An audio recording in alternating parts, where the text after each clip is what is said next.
Rome, one of the greatest empires in history.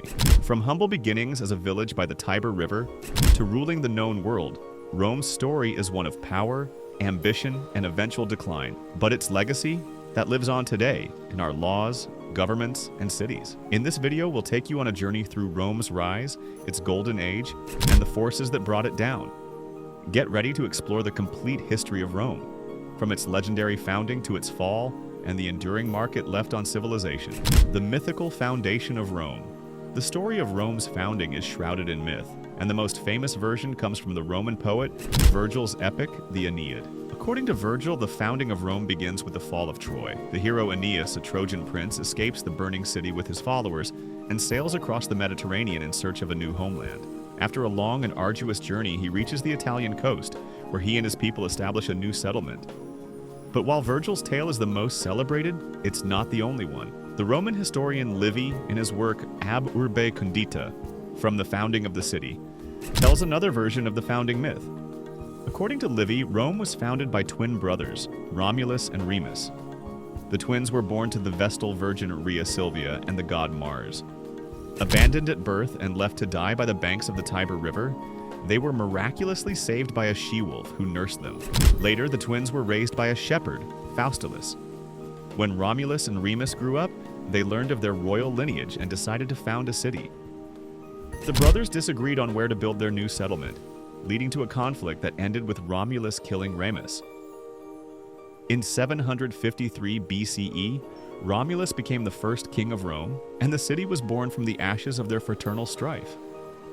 Thus, Rome was established on the Palatine Hill, a place that would later become the heart of the Roman Empire. While the story of Romulus and Remus is legendary, it reflects the values and themes that would shape Rome's identity: resilience, divine favor, and the spirit of determination. The early kingdom.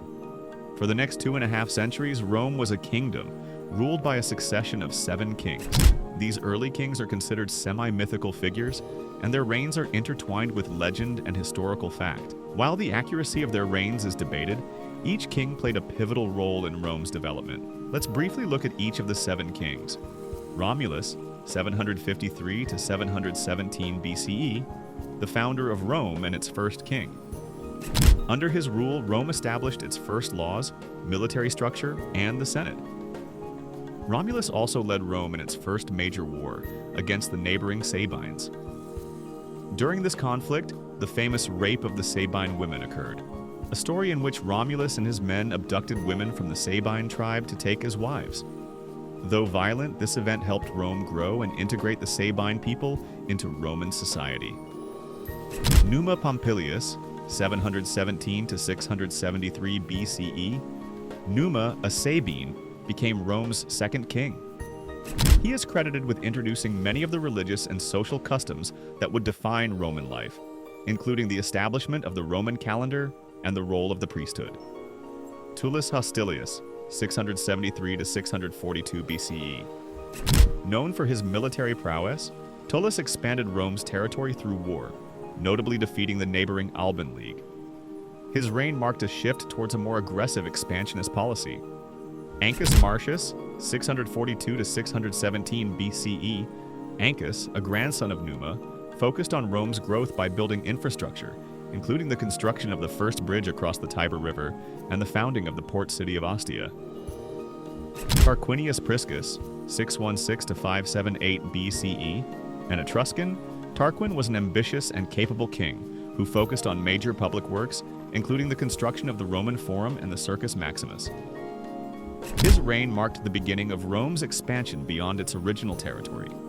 Servius Tullius, 578 to 535 BCE. Known for his social reforms, Servius Tullius restructured Roman society, dividing the population into classes based on wealth. This system would later evolve into the census, a key element in Roman governance. He also expanded Rome's territory further through both military conquest and alliances. Tarquinius Superbus, 535 to 509 BCE, the last king of Rome, Tarquin the Proud, was a tyrant. His reign was marked by excessive power and disregard for the Senate. His actions led to his downfall, and he was eventually overthrown, bringing an end to the monarchy. The monarchy of Rome was not destined to last forever. The final king, Tarquinius Superbus, was a cruel and unpopular ruler. The monarchy was abolished, and in its place, Rome would establish a republic, a system that would shape the course of Western civilization for centuries. The transition from monarchy to republic wasn't a smooth one. It was the result of a deeply troubling event, the rape of Lucretia, a noblewoman who was assaulted by the son of Tarquin the Proud. Her tragic death and the resulting public outrage led to the overthrow of the monarchy in 509 BCE. The Romans vowed never again to allow one man to hold absolute power, and thus the Roman Republic was born, the establishment of the Republic. In 509 BCE, the Romans decided to reject the idea of monarchy and instead created a republic, a system of government in which power rested in the hands of the people, or more accurately, in the hands of their elected representatives. The early republic was a delicate balance between two powerful groups, the patricians, the aristocratic class, and the plebeians, the common people. The transition was not easy. The people scarred by the abuses of the monarchy were deeply distrustful of centralized power. So, the Romans created a system of checks and balances, dividing power among various branches of government. The central authority in the early republic was vested in two consuls, who were elected annually and held executive powers. They served as the military commanders and highest judges of the republic. But crucially, their powers were limited by the fact that they could only hold office for 1 year, ensuring that no individual could amass too much power. Alongside the consuls was the Senate, a body composed of Rome's most influential men. The Senate initially played an advisory role, but gradually gained more control over foreign policy, financial matters, and legislation. Despite the ideal of a shared power structure, the early republic was not a democracy as we know it today. Only patricians had the right to vote and hold office, while plebeians had little political influence. This imbalance led to tensions between the patricians and plebeians, culminating in the conflict of the orders, a series of struggles between the two classes that spanned over 2 centuries. The plebeians sought political equality, land redistribution, and legal protection from the arbitrary power of the patricians. Through a series of strikes, protests, and negotiations, the plebeians gradually gained more rights. The most significant of these victories was the creation of the tribune of the plebs, a new political office designed to represent the common people. Tribunes had the power to veto legislation that they felt was harmful to the plebeians, providing them with a crucial check on the patricians' power. The Roman army and early expansion. At the heart of Rome's early success was its military. The Roman army was unique, not just because of its discipline and strategy, but because of the way it was structured. Unlike other armies of the time, the Roman legions were composed of Roman citizens, ordinary men who were trained and organized into military units. The Roman army's success was largely due to the manipular formation, which allowed soldiers to fight more flexibly and effectively than their enemies. This formation, combined with strict discipline and a deep commitment to Roman values, made the Roman army one of the most powerful fighting forces in the ancient world. In the early years of the Republic, Rome's military campaigns were focused on securing its own borders and defending against neighboring tribes. The Latin League, a coalition of cities in central Italy, and the Etruscans to the north, were among the first to challenge Rome's growing influence. Through a series of successful wars, Rome gradually expanded its territory. Rome's first major expansion came through its wars with the neighboring Sabines and Etruscans, followed by its conquest of the Latin cities. Over the course of the next few centuries, Rome would fight numerous wars, both internal and external, as it grew from a small city-state into a dominant force in the Mediterranean world. The Punic Wars. One of the defining events in Rome's early expansion was its conflict with Carthage, a powerful city-state located in North Africa. This series of wars, known as the Punic Wars, would change the course of Roman history forever. The First Punic War, 264 to 241 BCE, began over control of the strategic island of Sicily. At the time, Carthage was a dominant naval power, while Rome was primarily a land-based military force. However, Rome's naval innovation allowed it to build a formidable fleet, and after several years of intense naval and land battles, Rome emerged victorious, gaining control of Sicily, which became its first overseas province.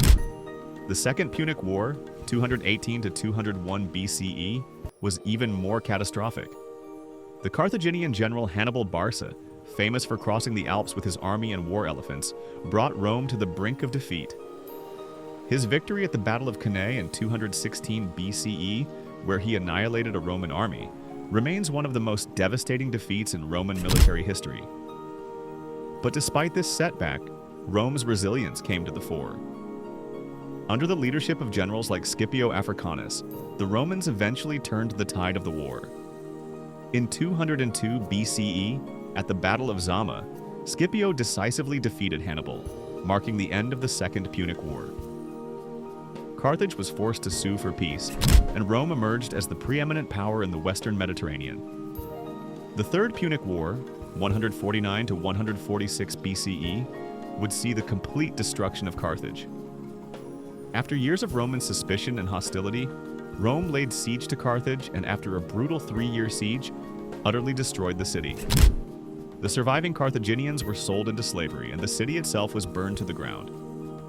Rome's victory in the Punic Wars solidified its dominance and marked the beginning of its imperial expansion. Rome's imperial expansion and wealth. By the end of the 2nd century BCE, the Roman Republic had transformed from a city-state into a vast empire. Rome now controlled much of the Mediterranean world, including modern-day Spain, France, Greece, Turkey, Egypt, and parts of North Africa. As a result, Rome's wealth grew exponentially. The Republic was rich in resources, but this wealth came at a cost. Roman citizens, especially the wealthy patricians, benefited from the empire's conquests. The spoils of war flowed into the Republic, filling the coffers of the elite and leading to significant economic inequality. Large estates called latifundia were established in newly conquered territories. These estates were worked by slaves, often taken from the conquered peoples, and became the backbone of Roman agriculture. However, while the wealthy elite thrived, the common citizens, the plebeians, faced economic hardship. Small farmers who had once formed the backbone of Rome's military found themselves displaced by the growing number of latifundia. Many of these farmers were forced to sell their land and migrate to Rome in search of work, swelling the ranks of the urban poor. This economic inequality would be one of the factors that contributed to political unrest in the Republic.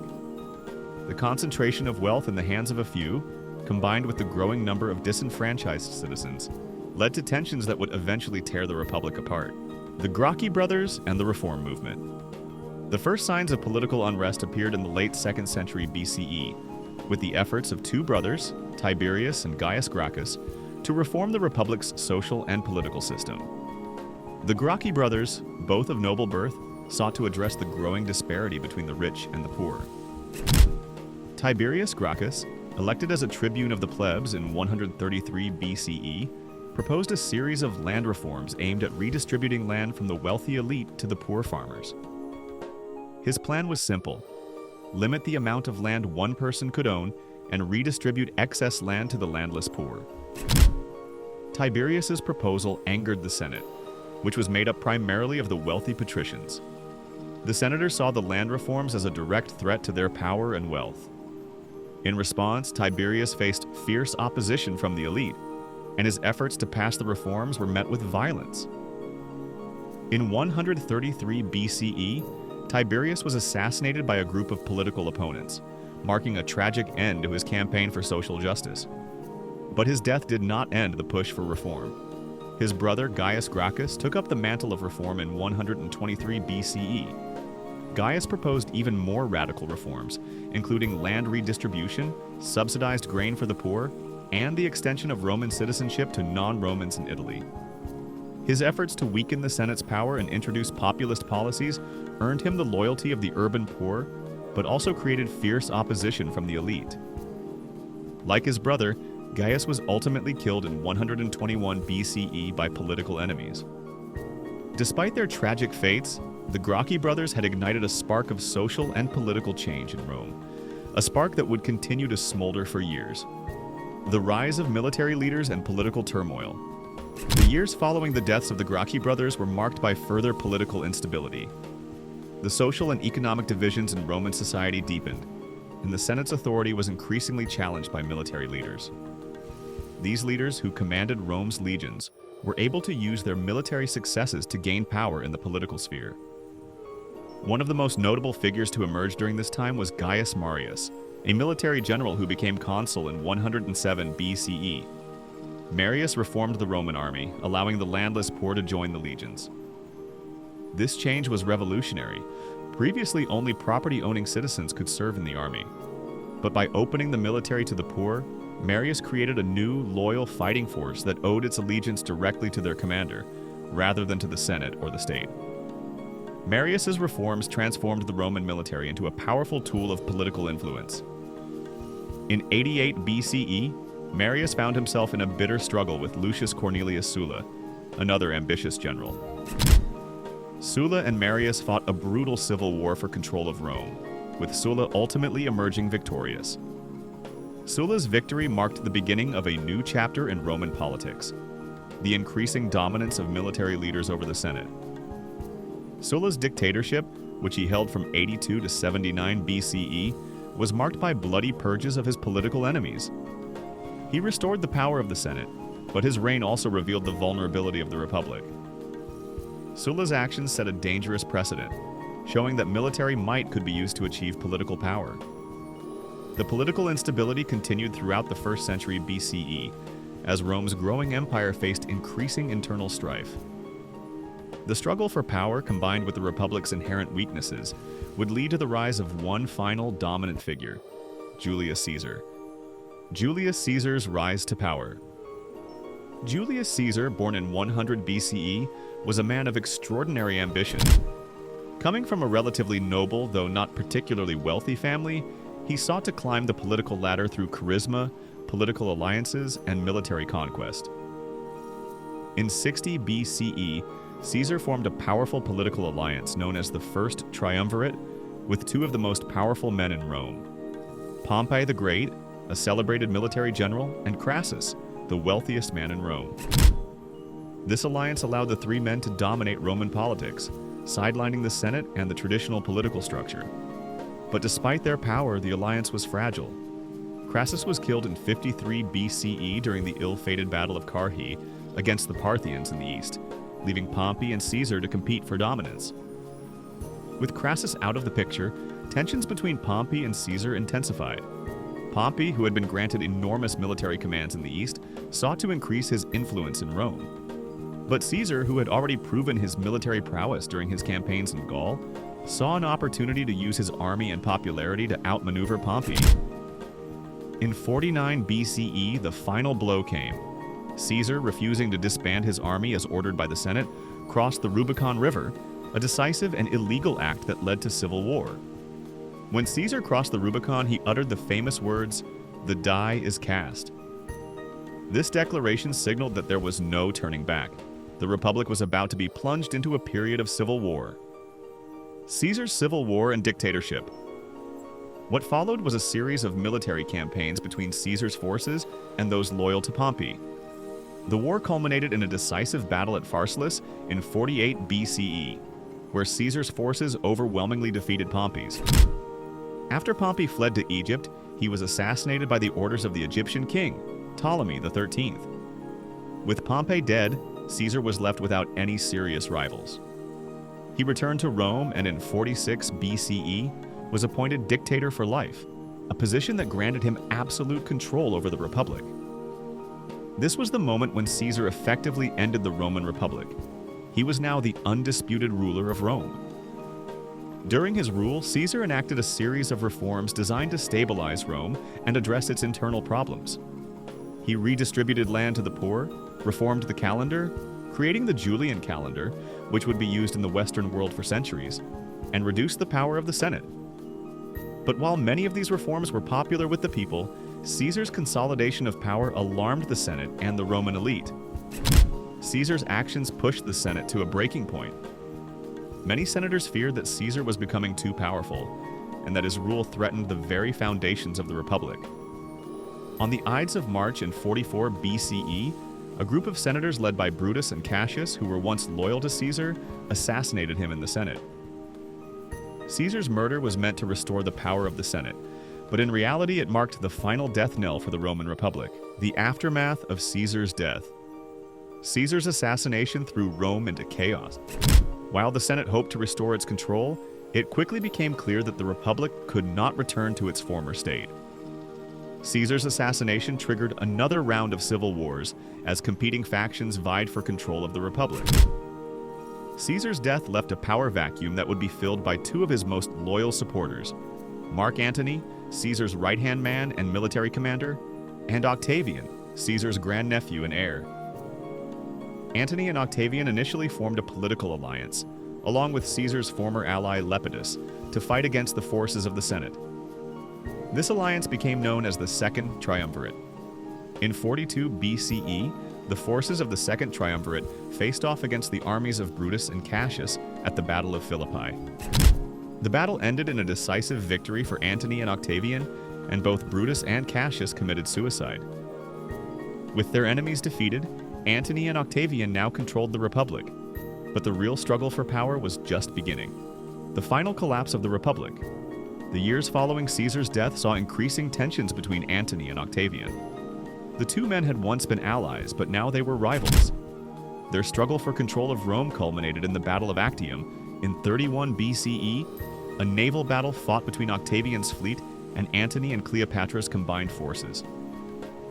Octavian's victory at Actium marked the end of Antony's power. Antony and Cleopatra both committed suicide, leaving Octavian as the sole ruler of Rome. Octavian returned to Rome as a hero, hailed as the savior of the Republic. But rather than restoring the Republic, Octavian took the title of Augustus, meaning the revered one, and became the first emperor of Rome. His reign marked the end of the Roman Republic and the beginning of the Roman Empire. Augustus and the consolidation of power. When Augustus returned to Rome in 29 BCE after his victory at Actium, he had already won the support of the Roman people and military.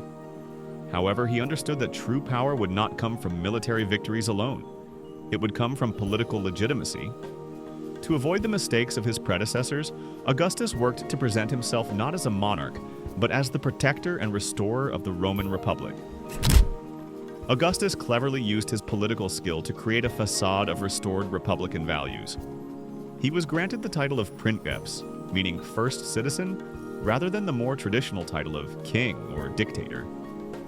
In this way, Augustus portrayed himself as the leader of a constitutional monarchy, where power remained in the hands of the Senate and the people, even though in reality, Augustus held supreme power.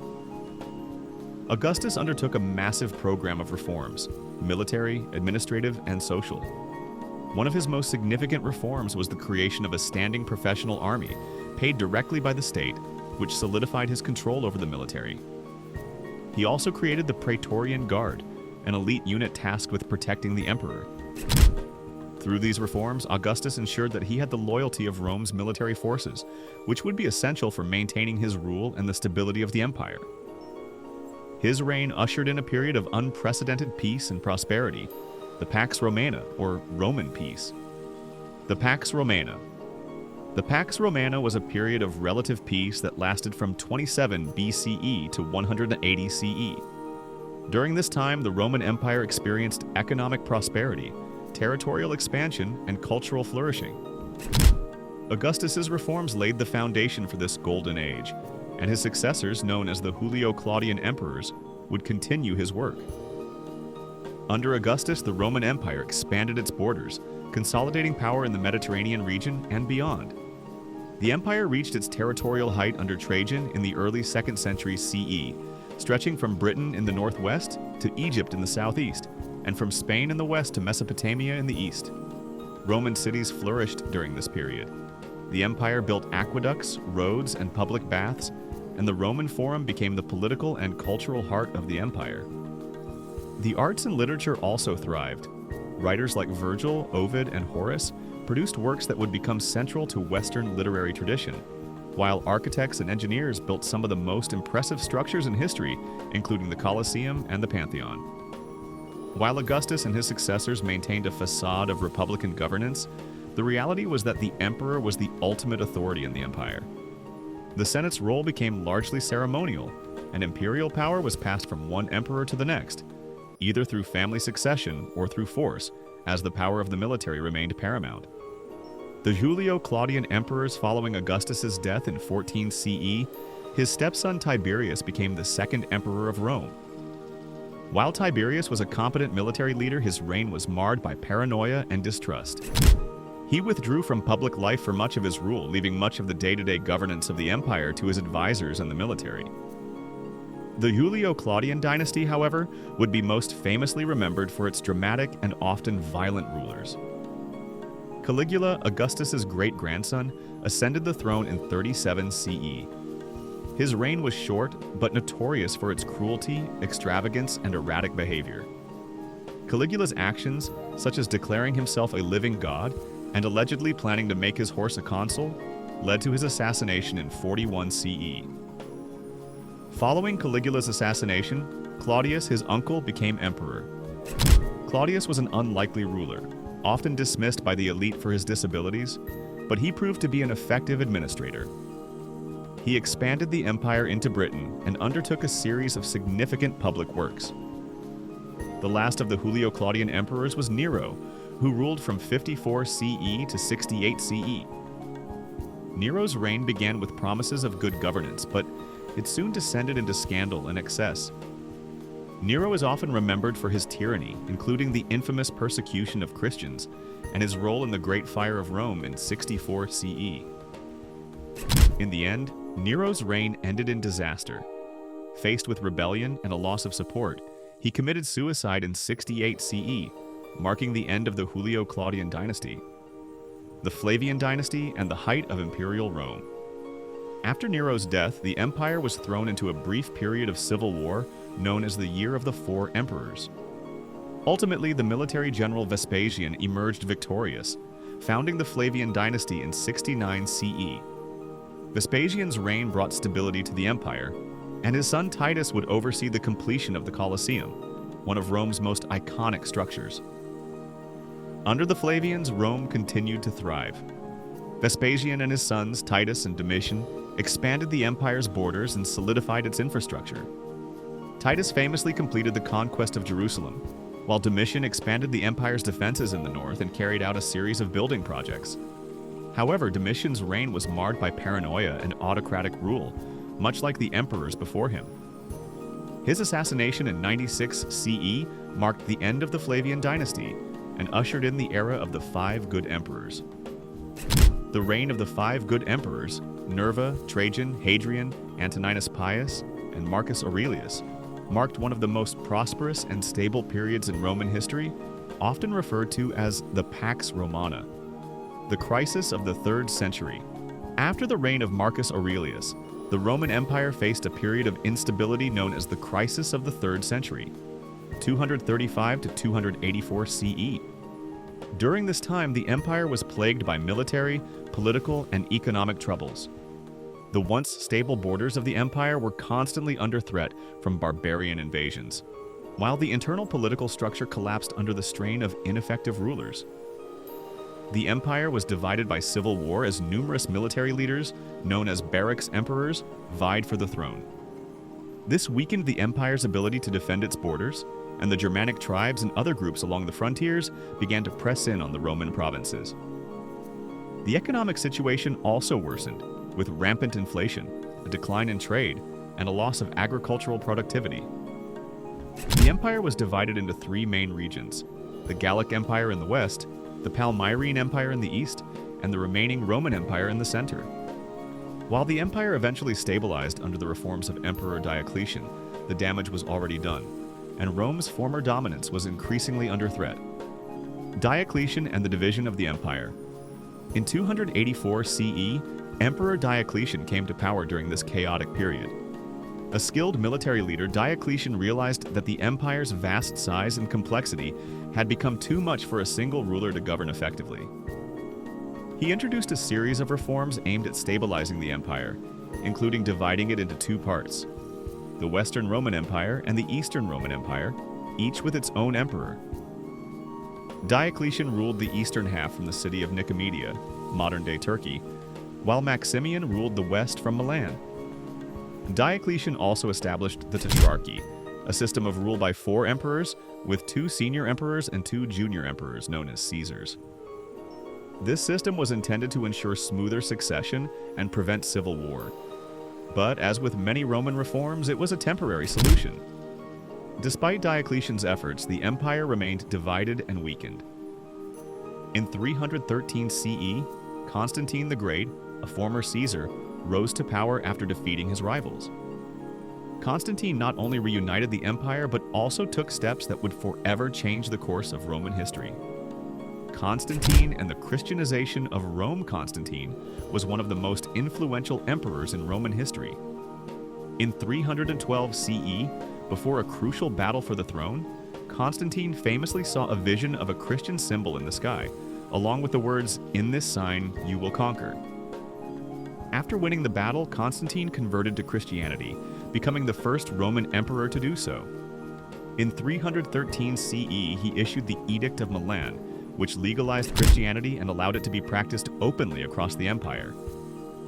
Constantine's conversion and subsequent support of Christianity transformed the Roman Empire. Under his rule, Christianity went from being a persecuted faith to the dominant religion of the empire. Constantine himself was baptized shortly before his death in 337 CE, and his reign marked the beginning of a new era for the Roman world. In 330 CE, Constantine founded a new capital on the site of the ancient Greek city of Byzantium, which he named Constantinople. The city would later become the capital of the Byzantine Empire, a direct continuation of the Roman Empire in the East, and it would serve as the center of Christian civilization for over 1,000 years. The decline of the Western Roman Empire. Despite Constantine's reforms, the Western Roman Empire continued to face immense challenges. The division of the empire into two parts had made it harder to defend against external threats. The western provinces were repeatedly attacked by barbarian tribes such as the Visigoths, Vandals, Huns, and Franks. In 410 CE, the Visigoths, led by Alaric the Ree, famously sacked Rome, a shocking event that symbolized the decline of the Western Roman Empire. Though Rome had been sacked before, it had never fallen so deeply. But even in the face of these invasions, the empire's internal strife and lack of effective leadership made it nearly impossible to restore order. The final blow came in 476 CE, when the last Roman emperor of the West, Romulus Augustulus, was deposed by the barbarian general Odoacer. With this event, the Western Roman Empire officially came to an end. The fall of the Western Roman Empire in 476 CE is often seen as the end of ancient Rome, but it marked the beginning of a new chapter. The Eastern Roman Empire, known as the Byzantine Empire, continued to thrive for another 1,000 years, preserving Roman law, culture, and tradition. It wasn't until 1453 CE, when Constantinople fell to the Ottoman Turks, that the last remnants of the Roman Empire were finally extinguished. Finally, the legacy of Rome. While the Roman Empire may have fallen, its legacy lived on in numerous ways. Roman law, language, architecture, and culture influenced the development of Western civilization. The Roman Republic's system of governance served as a model for modern democratic systems, and Roman engineering, from roads and aqueducts to monumental architecture, remained a symbol of Rome's ingenuity and lasting impact. In the Middle Ages, the Roman Catholic Church preserved much of Roman culture, particularly in the form of Roman law and Christianity, which became the dominant faith in Europe. The ideas of Roman citizenship and the legal concept of innocent until proven guilty still form the foundation of many modern legal systems. And so, though the empire that ruled the Mediterranean world for over 1,000 years may have fallen, the spirit of Rome continued to inspire, shape, and influence generations to come. As we conclude our journey through the rise and fall of the mighty Roman Empire, we find ourselves standing at the crossroads of history. The empire that once spanned continents, built monumental structures, and revolutionized governance has long since fallen. But even in its decline, Rome left behind a legacy that would endure through the ages. Rome's influence can still be seen today in the architecture that defines Western cities, the legal systems that underpin modern societies, and the language that continues to shape many of the world's tongues. The ideals of Roman citizenship, law, and democracy are woven into the fabric of modern civilization. Even though the Western Roman Empire fell in 476 CE, the Byzantine Empire continued the Roman tradition for another 1,000 years. The Eastern Roman Empire would endure until 1453 CE, when Constantinople fell to the Ottoman Turks. But the influence of Roman thought, law, and culture persisted through the ages, ensuring that the legacy of Rome would never truly disappear. Through the Middle Ages, the Roman Catholic Church preserved Roman learning, culture, and law. The Renaissance saw a revival of Roman ideals and a rediscovery of its art and literature. Even today, the remnants of Rome, its laws, its language, its engineering marvels, remain integral to the development of Western civilization. The Roman Empire may have been a product of its time, shaped by the political and military realities of the ancient world. But the Roman people, their ideas, and their innovations transcended the empire itself. Rome was not just an empire, it was an idea, one of unity, power, and civilization. It is a legacy that lives on, a thread woven into the tapestry of history. Outro. Thank you for joining me on this journey through the complete history of Rome. From its legendary founding to its meteoric rise and eventual fall, we have seen how the Roman Empire shaped the world in profound ways. Its story is a reminder that even the greatest civilizations face challenges, yet their legacies can live on for centuries. As we reflect on the lessons of Rome, we are reminded that every empire, every civilization, is built on the foundation of the ideas, values, and innovations of those who came before. The rise and fall of Rome is a story of ambition, triumph, struggle, and enduring influence. And even as the empire faded into history, the Eternal City remains a beacon of human achievement. If you've enjoyed this deep dive into the history of Rome, don't forget to like, subscribe, and click the bell icon so you never miss out on future videos. Share this story with others, and let's continue to explore the great civilizations that shaped our world. Until next time, remember, Rome may have fallen, but its spirit endures.